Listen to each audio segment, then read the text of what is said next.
Hey, it's a Trade Show Guy Monday Morning Coffee for February 26th. This is Tim Patterson, Trade Show Guy, owner of TradeshowGuy Exhibits out of Salem, Oregon. I'm doing a little intro for this week's video/podcast here at Kaiser Rapids Park. I thought it might be fun to kind of take the camera out on location and see what we can find. A fairly new park that they're doing some more work from. As you can see, they basically knocked down a bunch of trees, and they're probably going to burn all that stuff or haul it away or something. We've got a great big toy structure over here. More trees they've taken out, so they're expanding this. This is only about 5 years old. It's part of Kaiser, Oregon, just north of Salem. In fact, the school district here is actually Salem-Kaiser, so they are very, very closely tied together in a lot of ways.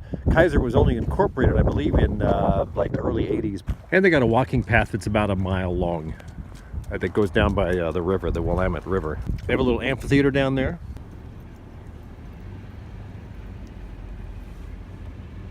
More of Kaiser Rapids Park. This is a boat ramp. It's called Walsh's Landing.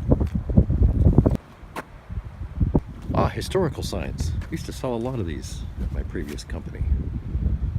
Flooding.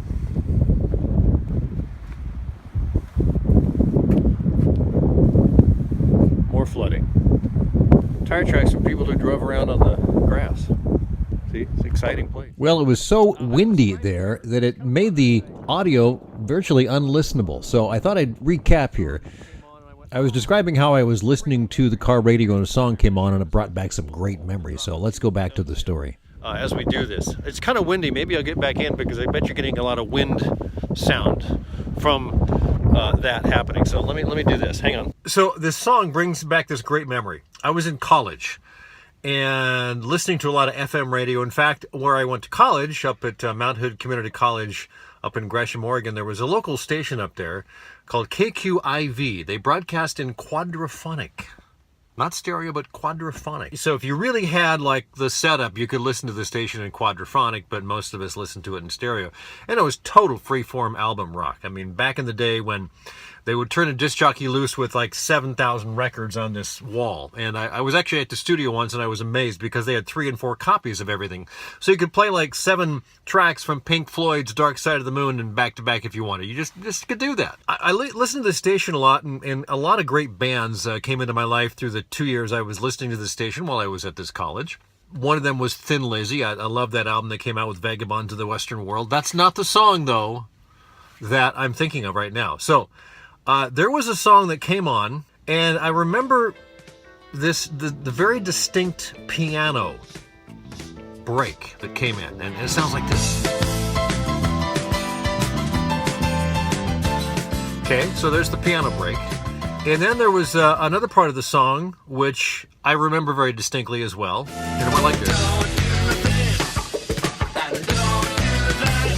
But, you know, the interesting thing was I had no idea who the band was, and I had no idea what the song was. And years went by, and I never heard the song again, and it would haunt me. And I had this song that haunted me. It was really kind of weird. So we're talking 5-6 years later. I heard the song again, and I finally figured out who it was, and I was just amazed. And I bought the album, of course. Was a fan of the band Supertramp. The song was called School. And it had this great riff in it, the piano riff, and then the great part of the song. And the song started off with this playground. I don't remember that from the original thing, but I used to play this on the radio when I was working in my mid-20s as a music director in radio. And this song just always has brought back great memories of that time in my life when I was like stumped trying to figure out the song. And now I know it, and now the band is a great one. I actually got to see them live in concert once when the Breakfast in America tour came through America a long time ago. Again, I'm not a youngster anymore. The interview today, fun one from Eric Rosenberg. Make sure I get the name right. Now, Eric is a financial guy, but he has used events in very interesting ways to, actually make an income. He speaks at events, he goes to events, he hooks up with people that exhibit at events. I'll let him tell the story, and we'll go from there. Hey, thanks for joining me for Trade Show Guy Monday Morning Coffee. This is Tim Patterson. My guest is Eric Rosenberg from sunny Ventura. There's probably a song about Ventura Highway somewhere along the way, right, Eric? Yes, I actually got to go to the Ventura County Fair and hear that song performed live by the band that wrote it, Which would be, of course, America. yes, seeing Yes. America on the Ventura Highway was pretty darn cool. I'll bet it was. I saw them once many years ago. They only had two out of the three, and I think there's only two out of the three even living at this point. So, Yeah, they're one of those old time rock and roll bands. That, the ones who are still going are going hard. It's awesome. Yes, and that's my era. So So Eric, I got wind of what you do with your blogging, and you're tying it together with business conferences. So let's start at the beginning. Why did you get into blogging? How did that happen? Sure, yeah. So I started my very first blog way back in 2006, which makes me a dinosaur in blogger years, I think. Yes. And that was just a personal blog. It was kind of a hobby. And through that, I tested a few different blogs. They were all at .blogspot.com because I didn't know a whole lot about internet marketing or marketing myself yet at that point.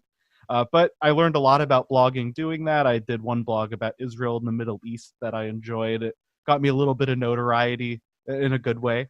And yeah, I kept doing that. I went to business school. When I graduated, I got a job at a bank. And my first job out of school, I was a bank manager approving mortgages, doing all sorts of finance related tasks. I was running the day-to-day operations of the branch. When I left that job at the bank, I had been reading these personal finance blogs by people who'd gotten into a ton of debt and were writing their stories about how they fixed it. And I started thinking, well, geez, I've never been in a lot of debt. I've always been good with my money. I have this great finance education. I used to even run a bank branch. I'm going to start a blog about personal finance. Fun. In October 2008, that blog was born. And now here, almost 10 years later, it's called Personal Profitability. It's a blog and a podcast. And I didn't realize when I was writing that blog that I was writing my resume for a whole new career path. I spent about 10 years in corporate finance and accounting. I earned an MBA along the way. So that was clearly the path I was planning to go, was sticking in corporate America. But because of conferences, specifically a conference called FinCon, I started building relationships with some great companies. Some were startups, some were more established finance companies like banks and credit card issuers. And I started building these relationships because we were in the same place every year for 4 or 5 days. And one year, one of these companies came up to me and said, we love what you're doing. We love what you're writing on your site. Would you write for our site? We'll pay you. But I thought, well, geez, pay me. I'll write whatever the heck you want. That sounds great. If I can work from home and make more money on the side, that's my thing. So I side hustled on these blogs, and it led to a full-time job. And it 100% would not have happened had it not been for going to conferences like FinCon. So you go to FinCon and you go to other conferences. I think you mentioned Con Expo in Vegas, TBEX in Alabama. How big are these conferences? Talk about those a little bit. Sure. So the conferences that have made the biggest impact on me and my career, number one, absolutely is FinCon, which is why I've mentioned it twice now. FinCon gets, at the beginning, the very first year, I've actually gone to all of them. There have been 7, I believe. The first year we had about 200 or so people, and now that's grown to more like 1,500. So in the scheme of big conferences, it's pretty small, but considering that it's very niched into finance writing, which is what I do, that's where I'm able to get those really strong relationships. A podcast movement is another one I love. It's similar in size. I'd say they get about 2,000 people. TBEX was, I'd say, another one around the 1,000-person range. That's a travel blogging conference. The one I was most blown away by, I went along with my brother-in-law this last year to Con Expo, as you mentioned, and that one had about 120,000 people. So that was a massive conference, a totally different world than what I'm used to. Now you said that was the Con Expo? Yes, that was Con Expo. That right, was 120,000. So are these smaller conferences, are they just like sessions, or are there some small group of exhibitors there? Yeah, so there's always an expo hall. The expo hall at FinCon is actually, to me, where business really happens, because I can go into the sessions and see the speakers. I've actually hosted my own sessions before. I see them as hugely valuable, but as my career has progressed, there's not going to be as much I'm going to learn at this point from a session on how to start a blog or something like that. I've done that dozens of times. So for me, business really happens in those expo halls. That's where I can connect with the people who run the businesses, find the decision makers, because often I find the decision makers, if they're not on the stage in a session, where you won't really build a relationship with them, you'll just hear what they're saying. You're not going to end up working with them anyway. So the best place to find them is those hallways and those expo halls. I've actually found clients at their exhibitor tables in those expo halls, where I've walked up to a company, we've started talking about what they do, what they might need for their business, and how I might be able to help them with that need. So you're providing content basically for them for their blogs. I mean, and you're selling your content to them. Is that your main way to work with these companies? Yes, 100%. It's I'm primarily writing blog post style content for companies, and I get paid on a per post basis. So a lot of the companies that are at these conferences are the exact target types of companies that I would want to work with. I would guess in the financial industry that a lot of what is written, there's some specific guidelines you've got to adhere to, that things you can say, things you can't say, and obviously you've been down this road many times, so you've learned all those guidelines, and so that's very valuable to them from that aspect. Would you say that? Oh, definitely. Yeah. Having my dual finance degree background with both the undergrad and the MBA has been a major factor in why someone might choose me over, another writer. And having experience, specifically credit cards and banking products, a lot with insurance products, and anything that has to do with taxes, you have to be so careful on making definitive statements. I have to use words like likely and probably and commonly a lot, because we can't just say, if you do this, this will happen, because it's your money, and you never know with stock markets and investment markets and laws, things change so quickly. So it's important to kind of put a CYA, a little cover yourself asterisk of anything that's written. And most of these companies I work with are established, and they have good legal departments. Some of them do reviews of what I write. Some of them don't. It often depends on the topic and the client and what I'm trying to get at. I was actually just writing an article before we got on this call about different ways to find a business mentor, and conferences is one of those ways on that list. And that article will probably be more lightly edited, because it's not saying here's something to do with your money. But if I were to turn around and write an article for a client like, let's say, Credit Karma, who I write for, they're going to be very, very careful on compliance. I'm curious, do you get a byline in these, or are you just selling the content as generic? The vast majority, I do get a byline. I get to say, this is by Eric Rosenberg. And part of the value that I bring with that background in my own blogs and podcasts is I do have a little bit of name recognition out there in the finance blog fan community. Not surprisingly to me, but to most people, there is a community of people who are fans of personal finance.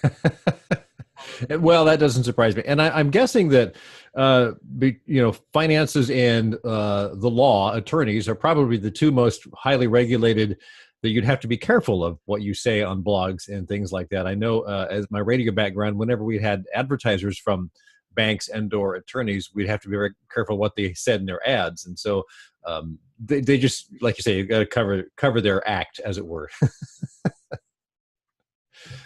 So tell me about your podcast. How long have you been doing that? How often does it come out? What kind of things do you get into? Do you have guests?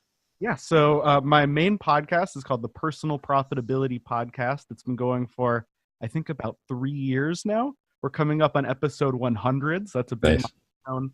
And I typically, episodes are about 15 to 30 minutes, usually around that 20 to 25 minute mark. We bring in a guest for an interview and chat about things that can help people fix their money or improve their income. That's something that I really love to focus on, because so many people think the maximum amount you can earn is whatever your employer pays you. But unless you're a lawyer or a doctor or have some kind of executive position where you have a contract that specifically forbids it, you can side hustle and build your own businesses while you're working for your employer. And that is what led to this job I have today. It all started as a side hustle. So helping people earn more is a huge focus on my podcast. How long did it take you to get from doing a side hustle to where it was your full-time gig? I'm just curious. It was about 8 years from when I started the personal finance blog till I became a, quote, overnight success and was able to leave my job.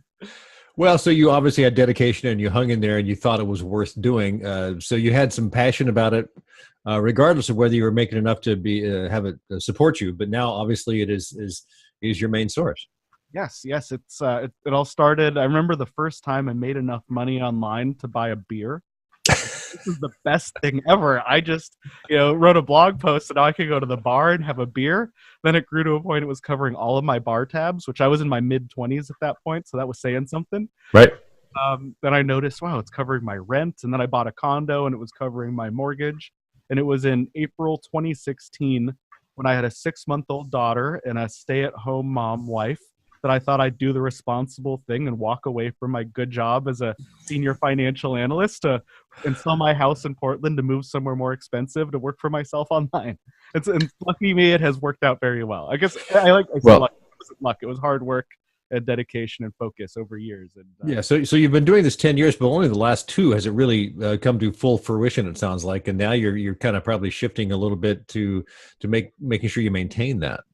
Yes, it's been, with my financial analysis background, when I left my job, I've always had very good accounting and bookkeeping. I use QuickBooks.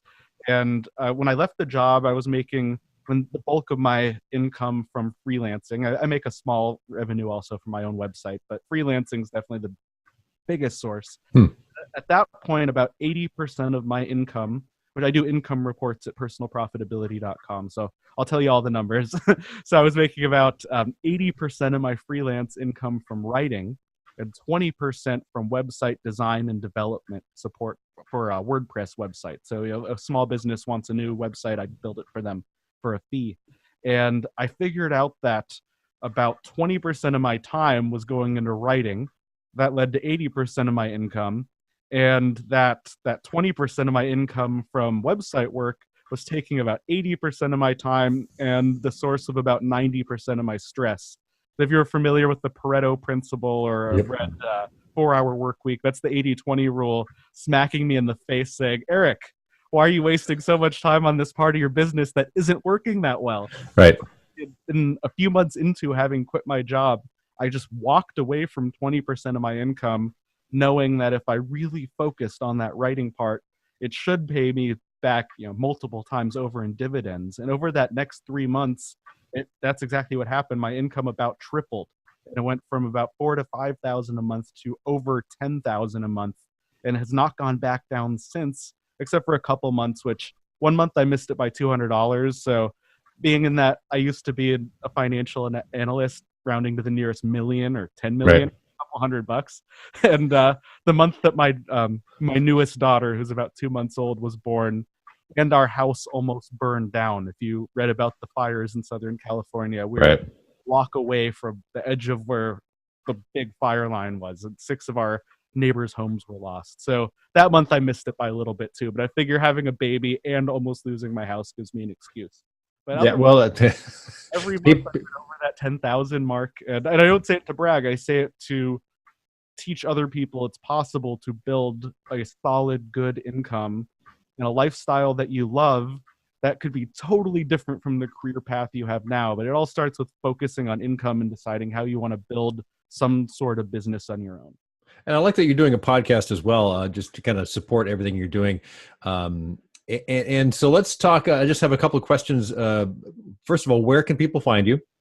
Yeah, so the easiest and best places to find me, you can go to ericrosenberg.com to learn about my freelance businesses, or personalprofitability.com to get, I have a free ebook download, a free week-long course called the Personal Profitability Bootcamp. That's a 10-minute-ish video every day. You can find that at personalprofitability.com/bootcamp.